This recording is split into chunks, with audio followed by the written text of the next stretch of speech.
nuevo.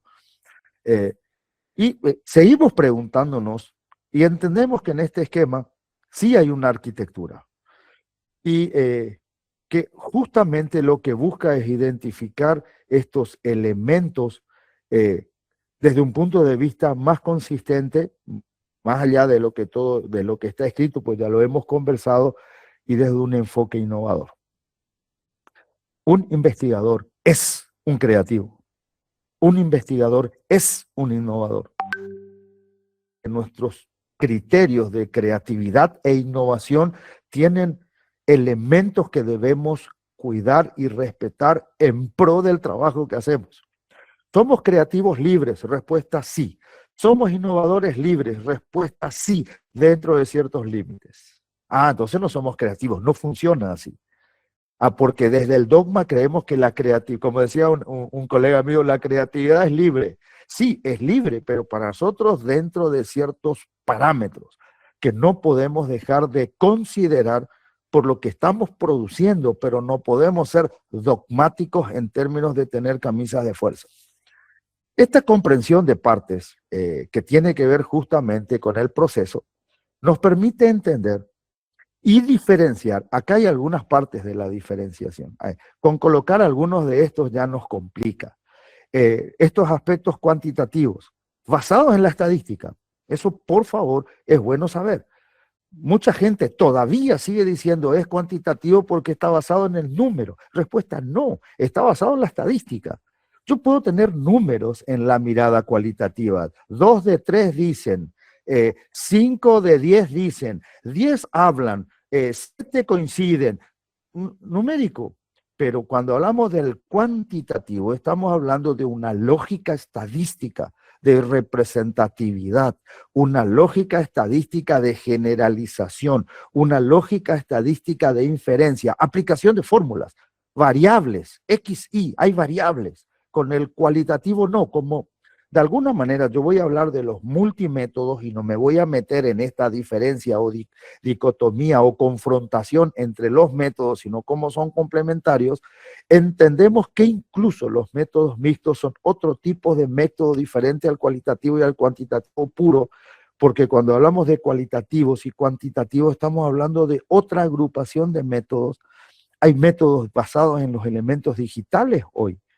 Por eso hay varias sesiones, no solo de este encuentro, sino de otros, en donde se está reflexionando sobre la inteligencia artificial como un complemento para la investigación. Por supuesto, es un enorme repositorio mundial y ayuda muchísimo al investigador, pero no nos puede ayudar más allá de lo que nosotros sabemos por las dudas. Eso se da para todo, porque si no parece que produce cosas y parece que es wow, tremendo, porque está fuera de nuestro conocimiento. Para hacerlo más simple, está en el terreno de la ignorancia nuestra. Y como los investigadores trabajamos en el terreno de la ignorancia colectiva, entonces es muy bueno poder utilizar la inteligencia artificial para que nos vaya generando propuestas. También hay métodos evaluativos y de políticas, hay métodos participativos y de innovación. Hoy en día, por ejemplo, yo he presentado en estos mismos espacios la investigación basada en el método Delphi para construir escenarios a través de los métodos prospectivos. Quiere decir que hay, en educación, quiere decir que hay muchísima nueva forma de poder trabajar y esta comprensión de partes nos abre la cabeza como investigadores. Quiere decir que ya no miramos al método como un libro de 600 páginas que tengo que dominar, sino entiendo al método como una herramienta con mucha complejidad en algunos puntos, que requiere claridad en el uso. Es como aquel que no identifica, yo siempre también doy y pido disculpas si ya alguno me escuchó. Hay gente que no sabe un destornillador si la fuerza se da por el grosor del mango o por el largo del cabo. O sea, cuando hago fuerza, ¿dónde está la fuerza? En el grosor del mango, aunque sea más corto, o en el largo de la parte metálica para generar la fuerza. Claro, como yo no soy mecánico y no conozco de física, entonces tampoco me interesa, pero como somos investigadores, nosotros tenemos que conocer nuestras herramientas para aplicarlas más adecuadas. Le pido disculpas incluso por una analogía tan básica, pero que me parece que es importante. Y esta comprensión de la totalidad nos permite ver justamente esto. El multimétodo es lo que estábamos hablando hace un ratito. Es una caja de herramientas, pero la caja de herramientas no soluciona el problema.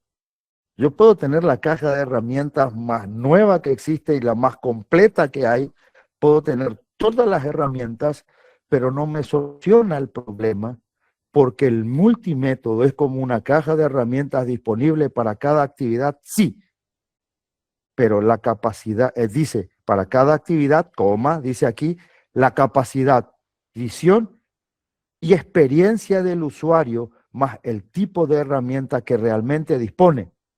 Y dice al lado, y sabe usar, hacen la diferencia. O sea, hay una enorme complejidad cuando, igual que un médico o un cirujano, igual que un analista financiero, igual que un planificador estratégico, cuando elige la herramienta, en algunos casos lo toma sin mirar porque la conoce y sabe cuál es su aplicación. Eso debe ser el multimétodo para nosotros. Tener la caja de herramientas disponible y tener la capacidad, la visión, la experiencia y el conocimiento para usar y usar la más sencilla, no la más compleja. Hay algunas herramientas que son muy y aún a partir de otras formas, inclusive de otros colores. Y eso es lo que justamente quería comentarles. Y si estoy yendo muy rápido, me dicen, porque puede ser que lo esté haciendo. Yo me apasiono a veces por las cosas y me voy un poco rápido, le pido disculpas. No es por cuestión de tiempo. Dice, los criterios de rigor científico, voy a leer algunas partes, han ido evolucionando de acuerdo a diferentes paradigmas, desde los positivistas, pasando por los postestructurales, funcionales, postfuncionales, postmodernos hasta los actuales, complejos tras complejos, integrales tras integrales, etcétera.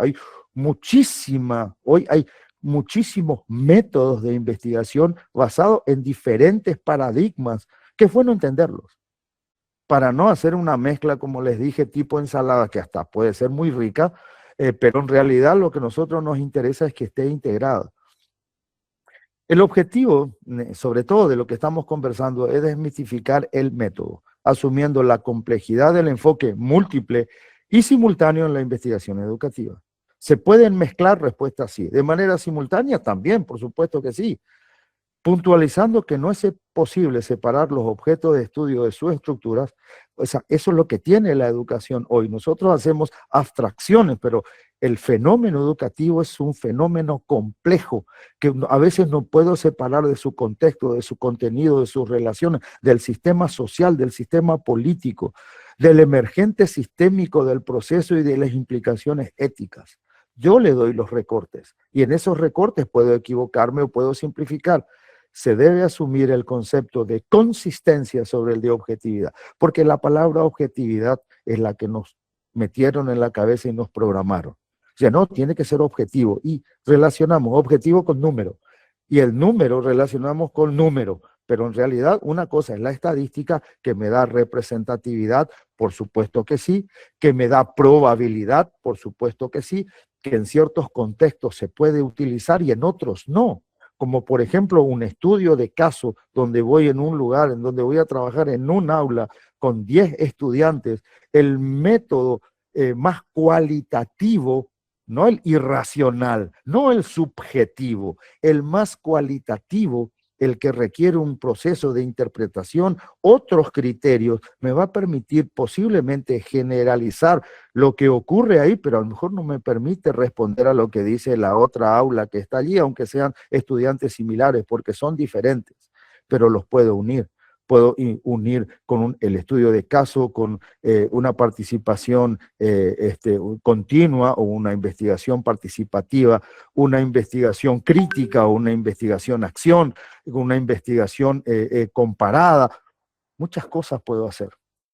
Por supuesto que tiene que ver también con el tiempo, con los recursos, pero como dijimos ahí, con la capacidad que tiene el investigador que de producir cosas nuevas. y salirnos de los paradigmas que para que sea nuevo tiene que ser grande, tiene que tener una fórmula, Z cuadrado, P por Q sobre E cuadrado, en cuestiones normales igual a 384, tengo 10 estudiantes. Entonces es no intencional, mezclo nomás para que quede así súper súper científico y estoy rompiendo los principios de legitimidad, validez y sobre todo rigor.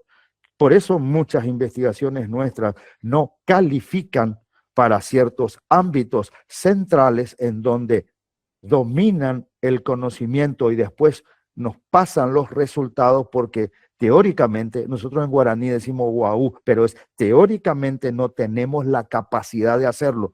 Y en realidad sí tenemos, nos sobra capacidad, nos sobra creatividad, nos sobra innovación y a partir de acá también nos va a sobrar, nos va a sobrar de alguna manera una mirada múltiple para poder trabajar este camino. Rigor, validez y legitimidad. Rigor científico, la palabra científico ya nos asusta, ¿verdad? Pero no importa, yo prefiero usarlo así. Se llama así a la fidelidad de información en cuanto a los parámetros de la ciencia. Y la palabra ciencia también, wow, ¿será que nosotros en Latinoamérica tenemos ciencia? La pregunta es, no, porque la ciencia viene de otro lado. Por supuesto que no. Yo no voy a profundizar ahí, pero creo que la mayoría coincidimos que nuestros aspectos de ciencia son tan fuertes, robustos y consistentes como en cualquier otro lado. Que requiere que sea demostrable, documentable, repetible en pruebas, que esté soportado y explicado por una teoría no refutable o aceptada.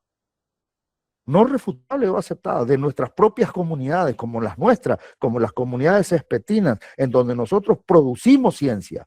Y también de vez en cuando nos confrontamos. Debería ser más que solo de vez en cuando, pero confrontarnos más para aprender, no para enfrentarnos. Nosotros no nos enfrentamos, pero sí aprendemos. Lo que nosotros llamamos la confrontación, la confrontación cognitiva y epistémica. El otro aspecto es el de la validez, precisión y exactitud de los hechos registrados, relación con una teoría consistente, posibilidad de generalización interna y o externa, consideración de parámetros de evaluación consistentes. O sea, una cosa es el rigor, que se relaciona con el cuerpo epistemológico, otra cosa es la validez, que relaciona el método con el cuerpo epistémico, y el tercero es la legitimidad, que es el intento de reconstruir e interpretar la realidad, demostrar la credibilidad de los hechos registrados y del proceso de análisis. O sea, rigor, relación con el cuerpo epistemológico, validez, relación con el cuerpo metodológico o el método, en este caso los multimétodos, legitimidad, la capacidad de interpretar los datos en relación con el constructo, entendiendo que mi método es consistente. Esos tres elementos a veces nos hemos olvidado en la investigación. Y eso es lo que tenemos que tratar de seguir clarificando. Esto, por ejemplo, es como los arcos de medio punto de la Grecia antigua. No es nuevo. Esto ha sido siempre así. Nos hemos olvidado. Y nos han hecho olvidar las mismas personas o los centros, y sin ser conspiranoico, que después nos dicen, tu investigación no tiene rigor, no tiene validez y no tiene legitimidad, y nos tira unos libracos así, disculpen la palabra tira, es muy de acá, nos coloca unos libracos así de 600 páginas que ni ellos entienden, plagado de errores, contradicciones, falsedades, que nos hacen estudiar para que seamos investigadores. Cuidado con este tipo de cuestiones, porque eso no tiene que ver solamente si estoy a favor o en contra del centro, a favor o en contra del eje, tiene que ver con un enorme conocimiento en términos de la profesión que nosotros estamos desarrollando relacionada a la educación y a la investigación, por supuesto, como un elemento educativo. Quiere decir que esta realidad educativa, ¿cómo llego a ella? Disculpen también porque muchas veces he presentado esta gráfica y entiendo que sigue siendo consistente más allá de algunos cambios. La realidad educativa, el camino es el método. No hay vuelta, quiere decir una dimensión de metodológica, forma de proceder para descubrir lo cognoscible con exactitud y precisión. Ese es el camino. Hoy entendemos que hoy estamos hablando del multimétodo, o sea, métodos que trabajan de manera simultánea y complementaria, de manera compatible para asegurar la consistencia. Por supuesto, el elemento central en las dimensiones epistemológicas siempre fue así. La construcción del constructo, la aceptación de lo que sé, la aceptación de lo que no sé, aceptar la ignorancia colectiva como el impulsor de la investigación y a veces nos olvidamos de que es la dimensión ontológica. Aquí es donde se juegan las partes. O sea, mi punto de vista, mi posición ideológica, no estoy hablando de partidos políticos ni de ideologías en términos de izquierda, derechas o centros, sino lo que creo en relación a la realidad social, a la complejidad, a los sistemas, lo que acepto, rechazo, convivo, no comprendo, etcétera, etcétera, que hace que muchas de nuestras investigaciones en realidad no tengan problemas epistemológicos, sino ontológicos. Por eso mezclamos cualitativo con cuantitativo, con mixto, mezclamos todos los autores y decimos, porque todos los autores dicen esto está bien, y tomamos párrafos por separado, fuera de contexto, cada párrafo es correcto, pero cuando unimos tenemos ahí un ornitorrinco, con todo el respeto al ornitorrinco, es un animal que vive, que es acuático, tiene pelos, nace de huevo, es omnívoro, sí vive, se mueve, pero en realidad nadie sabe exactamente qué es. A veces nuestras investigaciones tienen esas características. ¿Ok? Bien, avanzando un poquito más, quiere decir que una cosa es la validez, otra cosa es la legitimidad o la legitimación, y otra cosa es el rigor que une todo. La validez en términos de la dimensión epistemológica para poder trabajar el aspecto analítico, la legitimación en relación al método y el rigor que une todas las partes. Entonces, esta es una cuestión importante a considerar. Por eso cuando alguien te dice o nos dice, tu investigación no tiene rigor, uno dice, no sé qué me quiso decir, pero de alguna manera nos está diciendo esto. No hay una consistencia entre el aspecto teórico, el aspecto del método y el aspecto analítico. Esa quizás sea una de las cuestiones más importantes de considerar, y quizás en algún espacio de hecho vamos a trabajar con un poquito más de aplicación práctica para ver cómo hacemos este tipo de cuestiones. Yo entendí y entiendo que para entender el multimétodo necesito una amplitud conceptual inicial, justamente porque es lo mismo que cuando tengo un sistema nuevo. A veces no quiero tocar los botones porque no sé qué va a pasar. No quiero tocar el botón, o sea, cosa que se apague todo. Entonces, tengo todos los elementos, viene alguien y me explica para qué sirve cada cosa, le miro y empiezo por tocar alguno y se apagó la computadora, pero no importa, después yo ya sé que toco el otro botón y se reinicia y así sucesivamente, y empiezo a incorporar nuevas formas. A muchos de nosotros nos cuesta muchísimo esto, porque tiene que ver con la innovación. La innovación no siempre es cosa nueva, dejando atrás lo antiguo como si fuera que no sirve. Eso es otro paquetito que nos vendieron también. Bien, consistencia investigativa. Dice, es la coherencia interna del diseño. La palabra diseño también está, algunos autores lo usan como un elemento y se transformó en un dogma, pero estamos hablando del diseño investigativo expresado en la alineación del problema, los objetivos, el marco teórico, los métodos, las técnicas, el análisis y las conclusiones, de modo que el estudio funcione como un sistema lógico y articulado. Fíjense, ¿dónde empieza? Donde empezó siempre, en la problematización epistemológica. El multimétodo sigue siendo un elemento de apoyo, el camino por donde llevo a la investigación, y se va a adecuar a mi problematización y a mi constructo. No puede ser de otra manera. Este constructo científico, quiere decir lo que utilizo para interpretar, es una construcción teórica cuyo propósito es resolver un problema científico determinado. Por eso uso mucho la palabra científico, para saber que mientras hacemos esto estamos haciendo ciencia. No, ¿será que la ciencia es porque no sé el libro que sacó fulano de tal hace 3 años y estoy usando el libro de no sé quién de hace 20 años, eso está mal? No, si hay consistencia. Ahora, si usé el libro de esa persona que hace 2 años dijo y dijo, todo lo que dije hace 20 años no sirve, y yo sigo usando el de 20 años, sí, el problema es mío, de ignorancia total, ¿verdad? Pero puede ocurrir, para eso investigamos.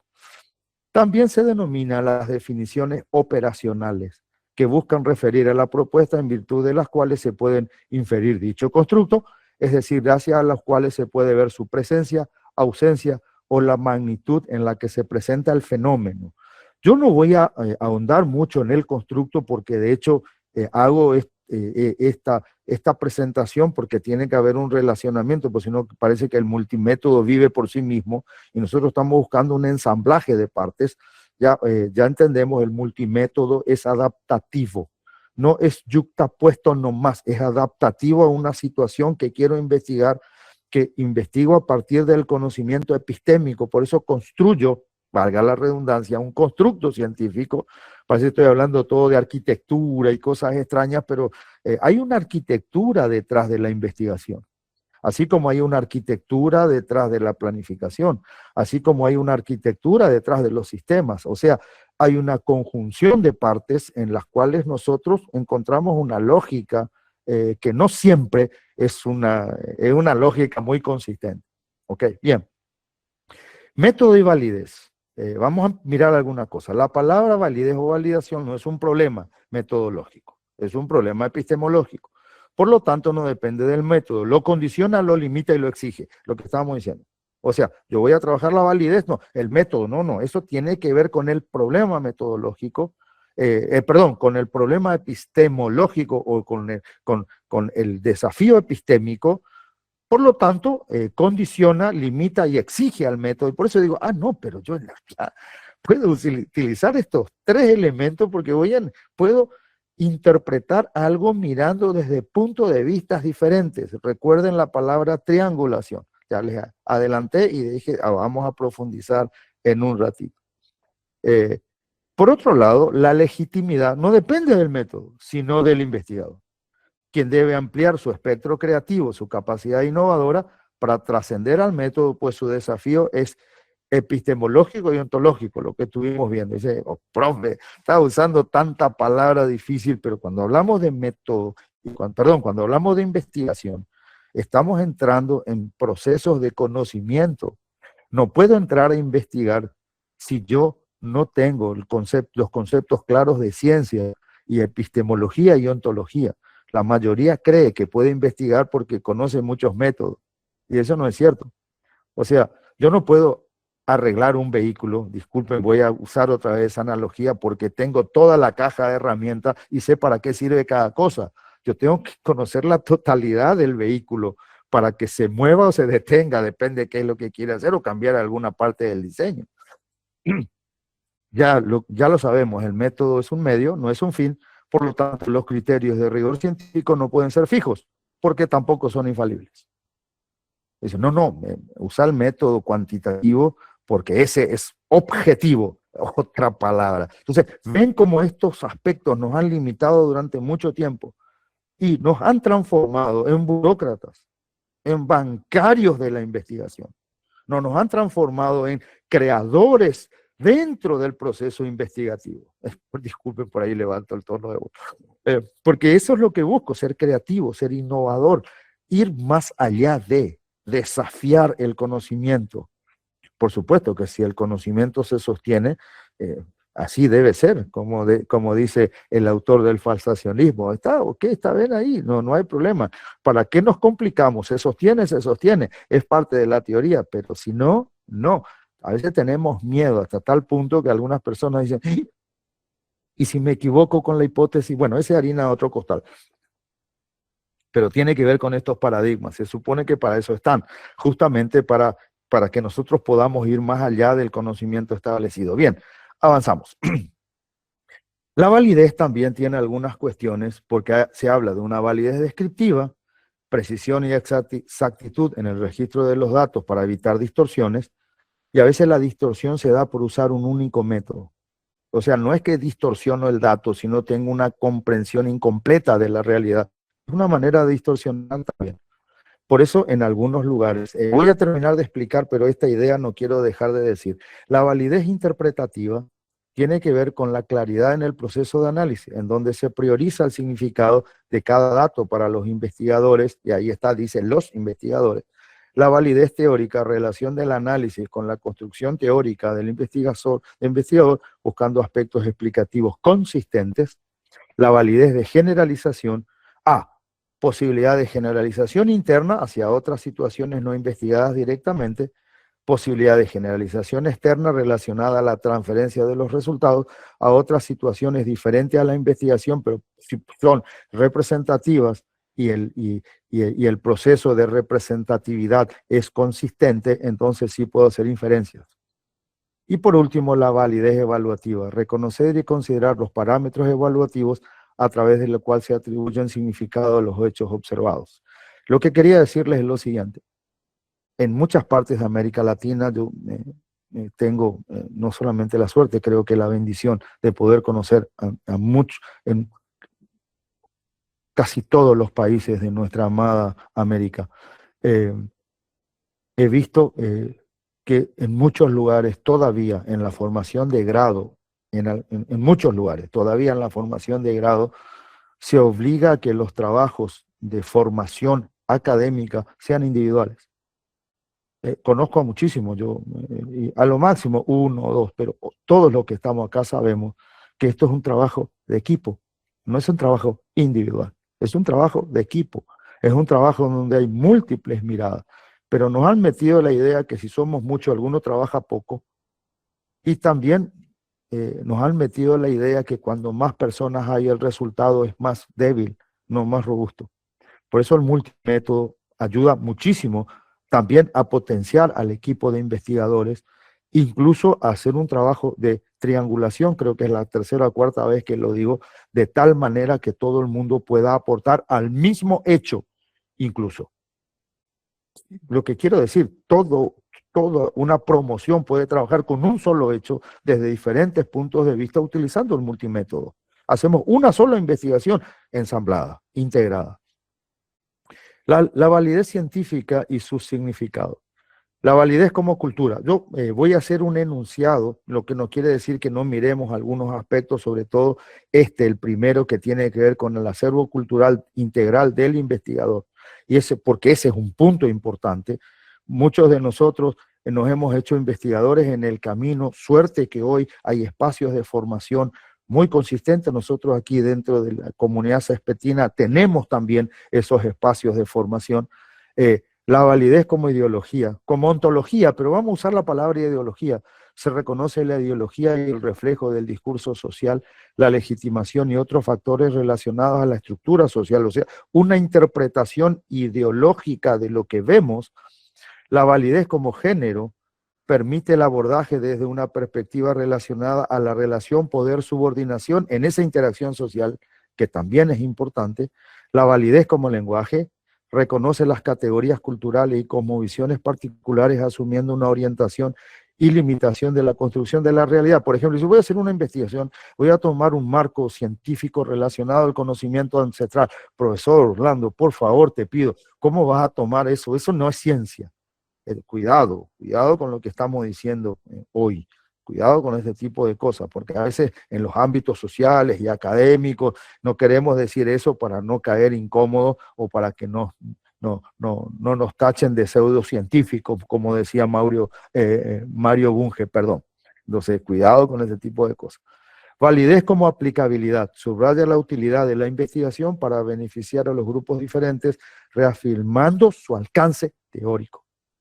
O sea, ¿podemos hacer teoría de cualquier situación? Respuesta sí, porque los elementos de la teoría pues son generales y nosotros en la investigación individual hacemos esa relación desde este alcance teórico para aceptar y también para seguir aportando. La validez epistemológica, y ahí va a venir en lo que vamos a ver ya, creo que ya empezando a hacer que el avión empiece a buscar la pista de aterrizaje, esta validez epistemológica de la triangulación, y espero y posiblemente en algún otro espacio nos concentremos solo en el aspecto de la triangulación, porque esto es una enorme amplitud. Por supuesto que no es que voy a, y tampoco viene a pasar slides, sino viene más que nada a compartir a través de la visualización, pero la triangulación no es una técnica aislada, sino un procedimiento mecánico. Mecánico, bueno, también es sistémico, pero vamos a hablar del aspecto mecánico. Por eso le decía, hay ciertas cosas que después sería bueno profundizar. Quiere decir que es parte de un método de hacer. Y a veces la triangulación le pasamos de largo nomás. Triangulación, sí, sí, sí, sí. Todo el mundo cuando habla de triangulación ve un triángulo. Claro, pues obvio, si dice triangulación, claro que ve un triángulo, pero les quiero contar algunas cosas. Es un principio epistemológico que busca, ok, está bien, pero es epistemológico dentro del método, que busca incrementar la validez, la credibilidad y la profundidad interpretativa mediante la convergencia de múltiples fuentes, perspectivas o procedimientos. Quiere decir que para nosotros, desde el multimétodo, el uso de la triangulación consciente o el uso consciente de los procedimientos de triangulación son los que nos van a dar consistencia, incluso para decir, este método no me sirve, quito e incorporo otro. Y le voy a spoilear algo. Triangulación no quiere decir tres nomás. Les voy a explicar después qué significa triangulación, aunque algunos seguramente ya lo saben.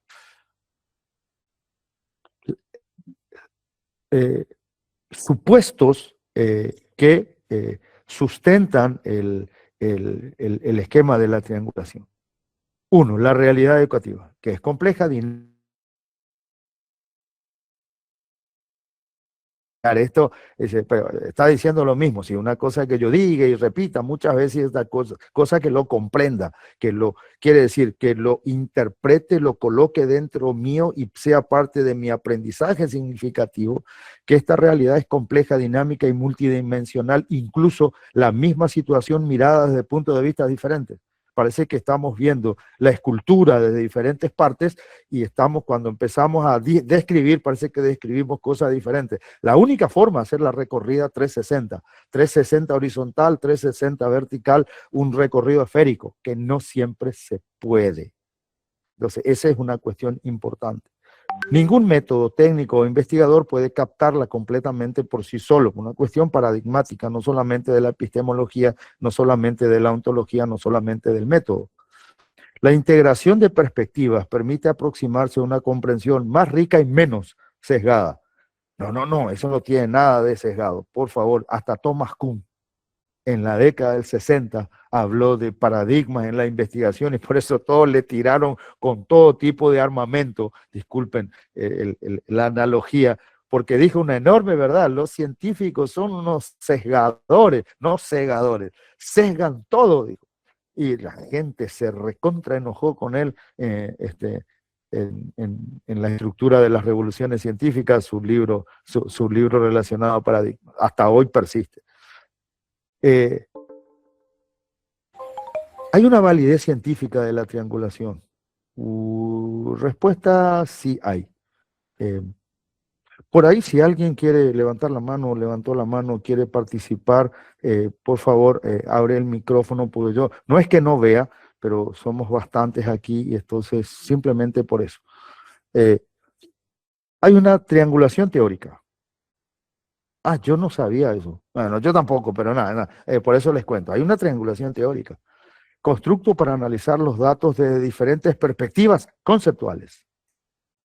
Hay una triangulación de métodos. Utilización de los enfoques metodológicos para proceder a la complementariedad de procesos metódicos.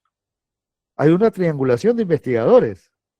Utilización de diferentes investigadores para aumentar la riqueza interpretativa y analítica. O sea, profesor, yo puedo usar el mismo método que mi colega y podemos llegar a puntos de vista diferentes y no va a estar mal. ¿Cómo va a estar mal? No puede estar mal. Les agradezco por los comentarios muy amables. Eso ayuda muchísimo. Muchas gracias. Gracias, en serio. Dice, hay una triangulación de datos. Utilizar diferentes fuentes, instrumentos de recolección de datos para los mismos datos. Esto es una locura. Como decimos aquí, más cerca de la desembocadura del Río de la Plata, decimos, me vuela la cabeza. ¿Cómo es posible que puedo utilizar todo este tipo de triángulos? Profesor, ¿puedo utilizar todo esto en una sola investigación? Respuesta, sí. Lo que pasa es que tiene que ver con el tiempo, con los recursos, con el conocimiento, con el equipo, con el fenómeno. Ahí está la consistencia. O sea, puedo utilizar todas mis herramientas para resolver este problema y podés usar todas, pero si tenés que hacer un agujero en la pared, ¿para qué vas a usar un destornillador? No tiene ni un sentido. ¿Para qué vas a usar un martillo de pena? Es un martillo así chiquitito que se utiliza en joyerías y tenés que hacer un agujero enorme así. Entonces, por ahí viene esta lógica. Y aunque yo uso analogías muy básicas, le puedo asegurar que muchas veces los investigadores nos perdemos en estas cuestiones por los dogmas en los que estamos metidos. O sea, no es solo el paradigma, sino el dogma ya, que así debe ser.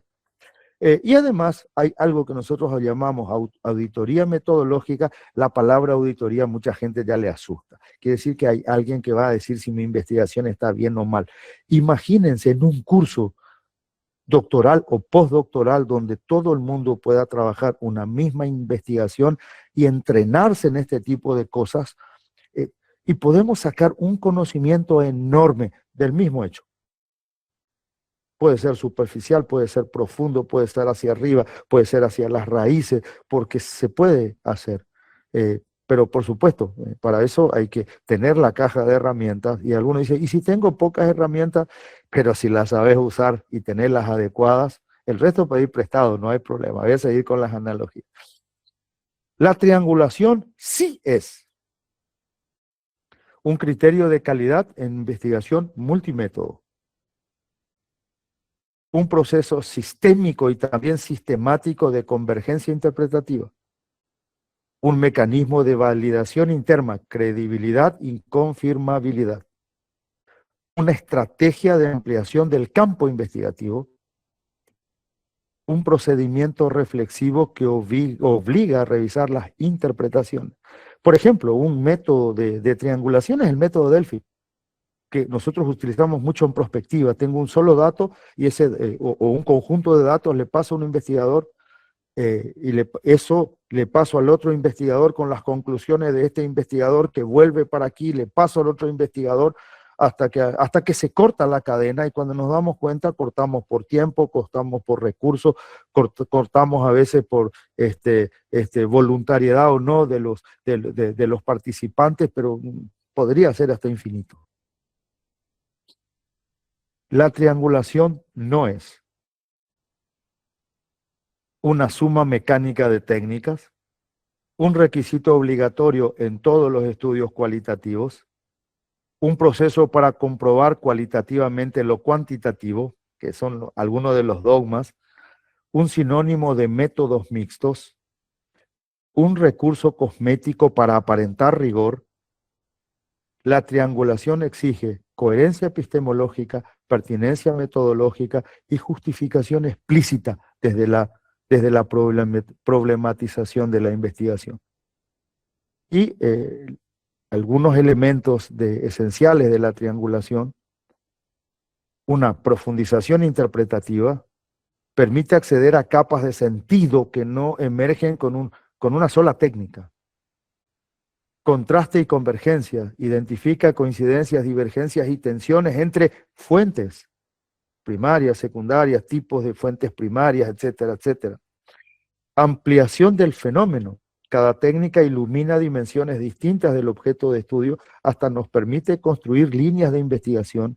Cuando dicen, no, nosotros llegamos hasta acá, no podemos seguir, pero se puede investigar sobre estas cosas.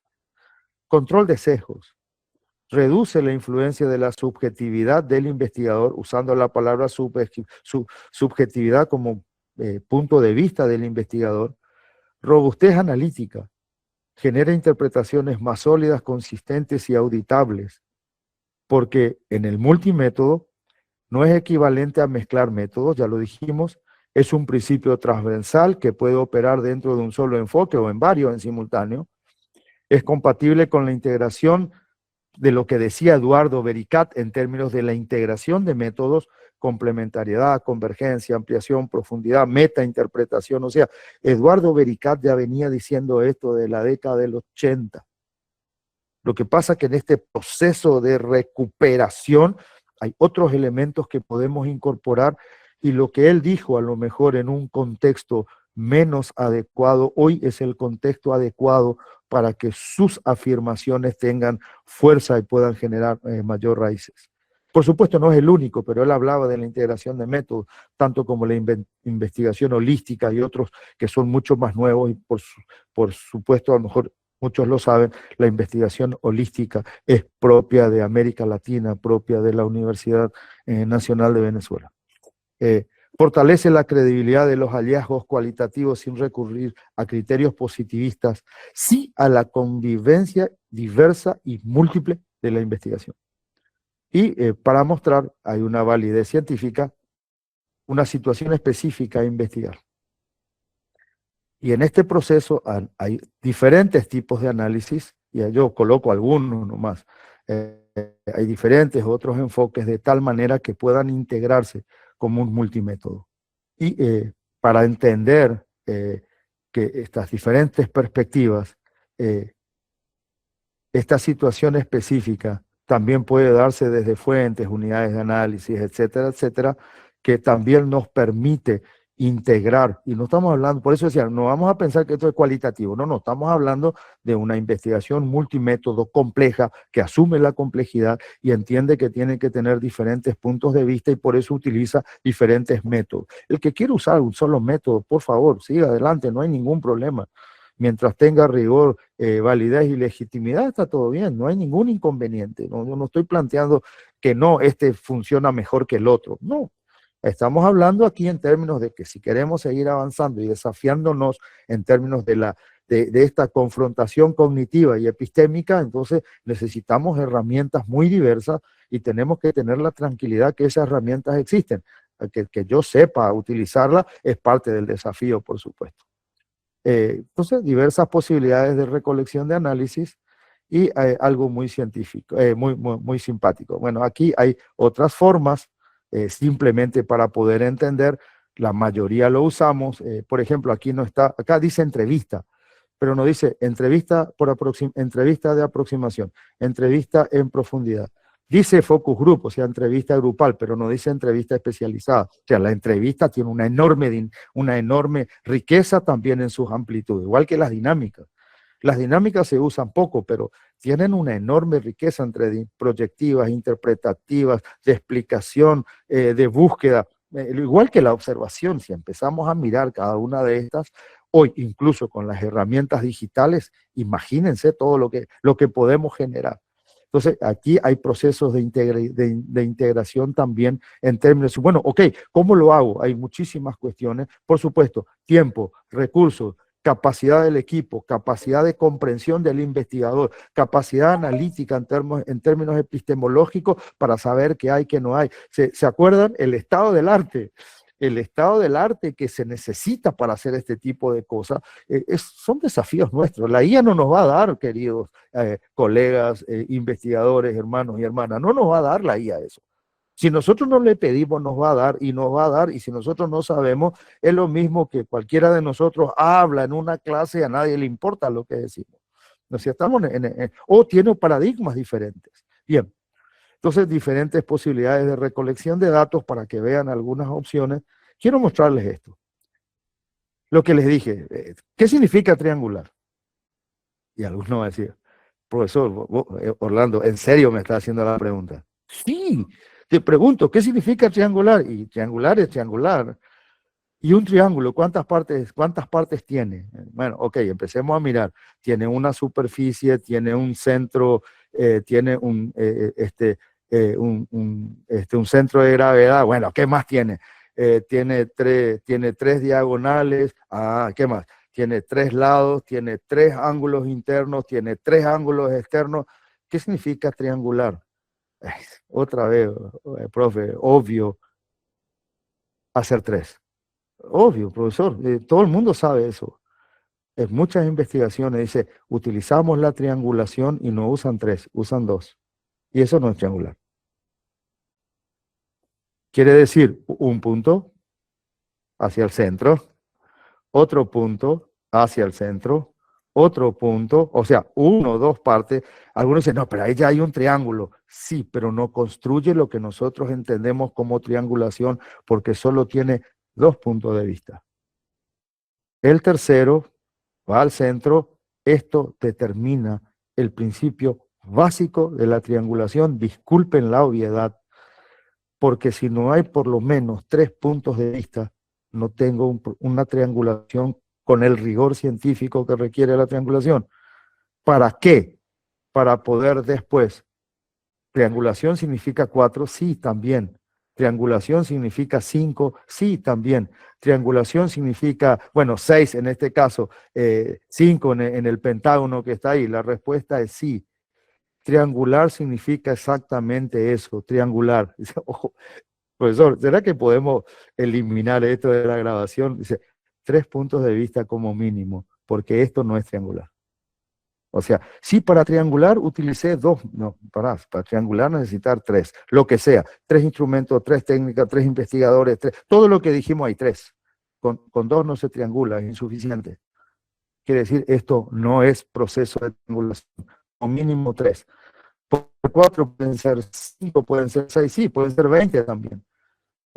Pueden ser infinitos, sí, también, pero con el principio de foco, no voy a hacer por hacer nomás, es lo mismo que trato de utilizar 50 autores, para decir que estoy usando un método cualitativo y termino utilizando algunos autores positivistas porque hablan de las variables, que no sé qué tienen que ver con el método cualitativo, pero como lo dice tan clarito ahí, digo que es descriptivo, que tiene alcance no sé qué, que es no sé qué historia, hago toda una mezcla y por eso parece científico. Cuidado con la consistencia.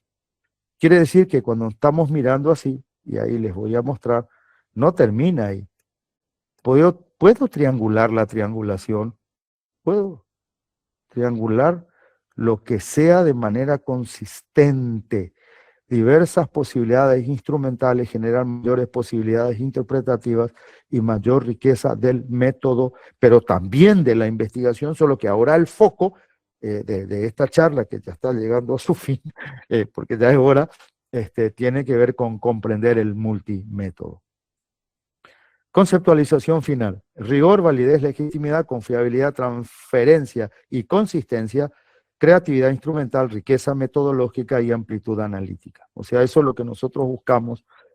Perdón, me fui muy rápido, quería dejar esta parte, porque la situación específica a investigar sigue siendo y seguirá siendo el centro principal de la investigación. Todo lo demás es el elemento que lo rodea, sobre todo el constructo y el abordaje epistémico, porque es un elemento importante.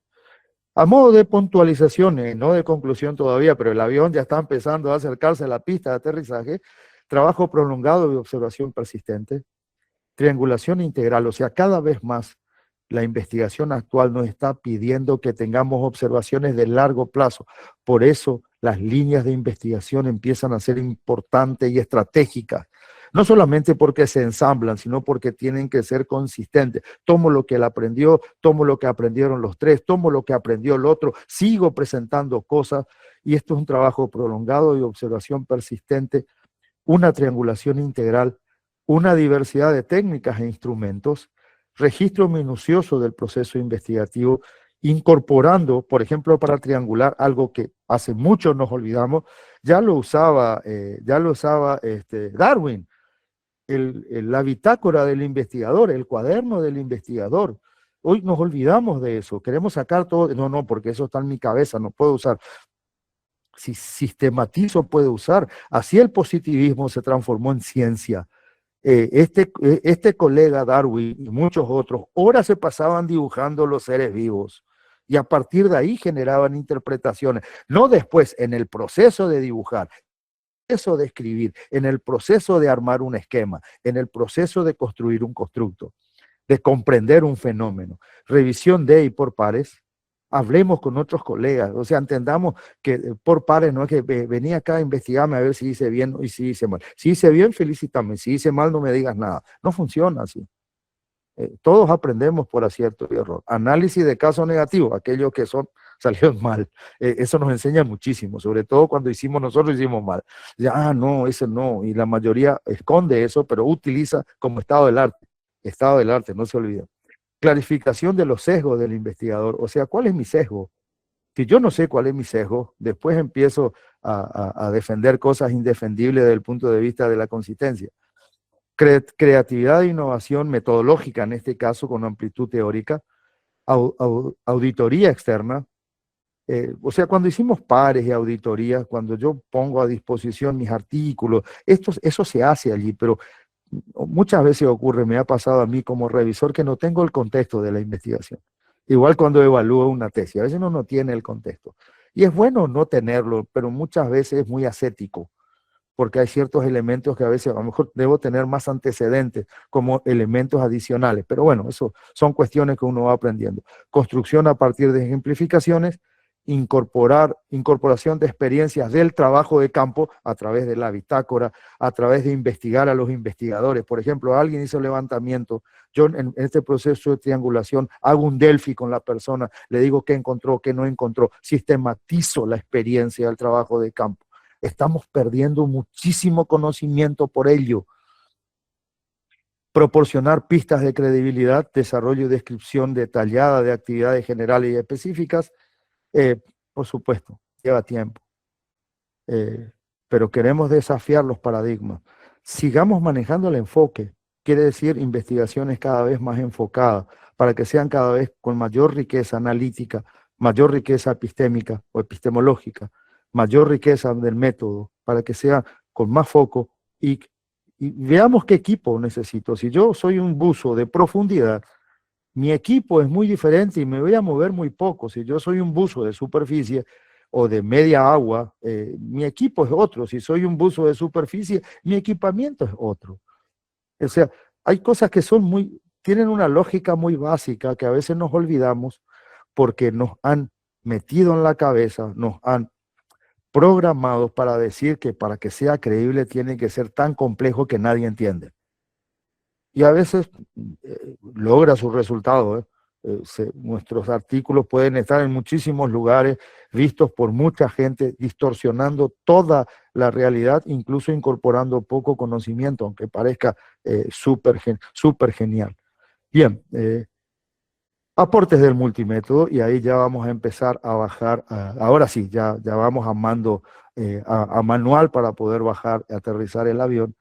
Hay un aporte epistémico, ya hablamos, y sobre todo superar la fragmentación disciplinar, sobre todo en educación, donde cada vez hay transcomplejidades y elementos que aparentemente no emergían, ahora están emergiendo. Hay un aporte del método, por supuesto. La triangulación es un elemento que nos va a permitir a trabajar ello.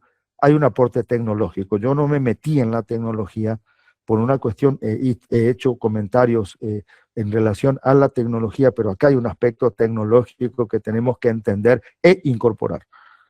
Algunos dicen que la tecnología no es una herramienta, yo la considero con mucho respeto, con una herramienta muy específica que debemos incorporar porque nos da una riqueza en términos del manejo de la información que antes no teníamos. Incluso amplía las fronteras de la ignorancia.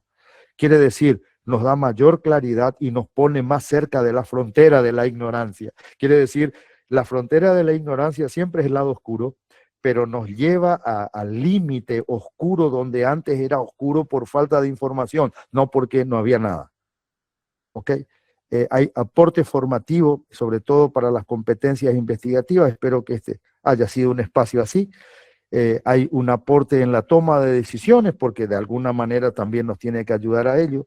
Hay un aporte práctico, debería haberlo en términos de soluciones aplicadas y elementos del contexto. Y eso hace que nosotros comprendamos a esta aportación actual del multimétodo como una poderosa herramienta, un poderoso medio o una poderosa caja de herramientas que tiene que ser lo suficientemente liviana como para que sea adecuada, pero en nuestro taller tenemos que tener toda la batería. Algunos utilizamos en una forma, otros de otra forma, algunos siguen utilizando herramientas manuales, otros ya utilizan herramientas eléctricas, unos utilizan de enchufar 220 o 110, otros ya con... O sea, disculpen las analogías, pero hay muchas herramientas que siguen teniendo los mismos principios. Entonces, pero nosotros tenemos que adoptarlas, utilizarlas, y si no, saber a quién pedirle prestado. Colega, ¿será que vos me podés prestar, en este caso, la herramienta tal? ¿Podrías venir a colaborar conmigo en este punto o contame tal cosa, asumiendo que cuando él me pida, yo también le voy a ayudar? Entonces, ese es el proceso que tenemos en estas comunidades, donde aprendemos todos en los mismos espacios. No estamos de acuerdo con muchas de las cosas que decimos, pero eso no nos detiene para nada. Y ahora sí vamos a empezar a mirar las conclusiones. La investigación educativa exige comprender la complejidad desde múltiples dimensiones. El enfoque multimétodo ofrece una arquitectura consistente, rigurosa y contextualizada para integrar evidencias diversas y producir interpretaciones sólidas. Su fuerza radica en articular métodos, principios y perspectivas que enriquecen la comprensión y fortalecen la calidad científica del conocimiento. Pensar en el multimétodo, y voy a volver, si me permiten, mi formación como arquitecto, pues a veces es fuerte, es muy ecléctica. Y porque acá hay cosas, si uno se empieza a mirar cosas del siglo pasado, hay hasta Art Nouveau, imagínense, en este diseño. Y dice, es pensar en la totalidad, buscando la convivencia armónica de las partes de la visión de una arquitectura ecléctica, pero aún así consistente, rigurosa y contextualizada, basada en la creatividad e innovación. O sea, el multimétodo es como la base con la cual puedo, desde la arquitectura de la investigación, proponer la totalidad de lo que quiero hacer, sabiendo que puedo trabajar en diversidad, que puedo trabajar en creatividad, que puedo trabajar en innovación. Solo investigamos la complejidad educativa sin reducirla ni confinarla a limitaciones paradigmáticas. Cuando aceptamos que ningún método basta por sí solo y nos atrevemos a integrar miradas, voces y evidencias que revelan la educación en toda su riqueza, tensión y profundidad, dando espacio a la reflexión epistémica y su relación con la realidad, yo desde este lugar, desde el corazón de Sudamérica, desde la madre de ciudades de esta parte, les agradezco el tiempo, declaro bendiciones sobre su vida y quedo a disposición de todos, agradeciendo a todo el grupo de CESPE, en el nombre del profesor Carlos Viltre Calderón, el permitirme estar aquí. Muchas gracias.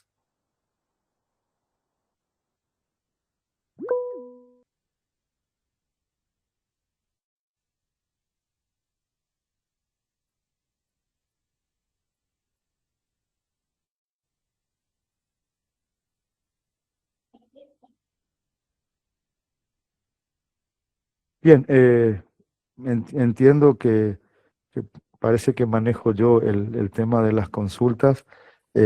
Profe Guillermo, adelante, por favor. La profe Sandra ya me advirtió, y yo también le dije, no estudié mucho, pero para esto está de responder. Adelante, profe, muy amable. Muy buenas noches, reiteradas. Así es. Una vez más, he tenido oportunidad de concentrarme en sus disertaciones y pienso que la de hoy, que le felicito Gracias. con toda sinceridad, es Gracias. una disertación densa que hilvana esencias que conllevan a la motivación en pensar el multimétodo. Esa es la idea que escribí, resumiendo su disertación, y por lo cual le felicito. Gracias. Yo, si usted me lo permite, quiero hacer unos comentarios rápidos. Me parece que hay una idea que es consecuente con la vinculación del multimétodo a la complejidad que usted realiza al exhortar a pensar en el multimétodo en el todo. Dicho así, ese solo sería una idea para una conferencia. Así Pero es. usted lo ha ido enfatizando a través del recorrido que ha realizado. Pienso además, y me agradó con intensidad el aspecto que usted abordó de lo ontológico y lo metodológico, y de lo ontológico y lo epistémico. Yo pienso que eso es un elemento que queda pendiente en el proceso investigativo, porque las relaciones ontoepistémicas están reducidas a las relaciones del racionalismo clásico y por lo consiguiente obstaculizan el tránsito a una perspectiva como la que se ha explicado aquí hoy. Yo Usted habló en varios momentos de lo simultáneo y yo diría que el multimétodo, como yo lo estoy enfocando desde la diversidad de conocimiento, es un constructo de inflexión, porque posibilita la transrelación de las relaciones duales a relaciones simultáneas, de superposiciones parciales, de búsqueda de consenso en coexistencia de todos esos elementos. Y ello me distancia de la resolución de síntesis de la dialéctica hegeliana. Es una idea. Totalmente de acuerdo. Y estoy terminando. Una sola consideración disruptiva con su disertación. Usted, lógicamente, como es arquitecto, habló de la arquitectura ecléctica. Yo creo que lo que hay como eje transversal para el pensamiento multimetódico es una configuración electiva. Cuando usted hablaba, yo recordaba que en el pensamiento filosófico educacional cubano, a inicio del siglo XIX, Félix Varela, José Luz y Caballero, José Agustín y Caballero, incursionan en la filosofía electiva como una variante que es de novedad en América Latina y que tiene validez, porque tiene mucho que ver, diría yo, con los multimétodos, porque José Luz y Caballero expresó que todos los métodos, ningún método es ahí el método. Y eso nos acerca a la triangulación metodológica, que como bien usted explicó, no es sinónimo de 13, aunque no puedo ignorar que tienen que haber un mínimo de 3. Parece una paradoja, o es una paradoja. De hecho, sí lo es.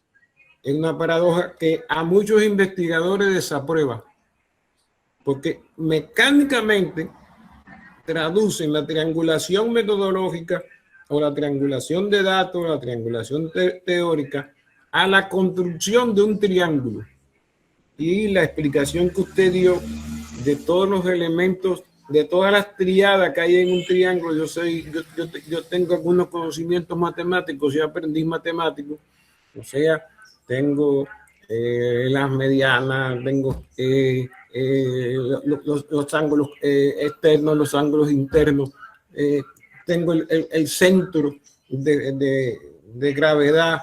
Así es. ¿Cuántas cosas me permite para establecer lugares geométricos y trascender los mecanismos tradicionales? Ahora, distinguido profesor, cuando yo vi la convocatoria en su tema, me surgió un elemento que quiero compartirlo con usted y oír su criterio. A mi modo de ver, la asunción multimetódica en ocasiones se utiliza como sinónimo de metodología mixta. Sí, correcto. Tradicional.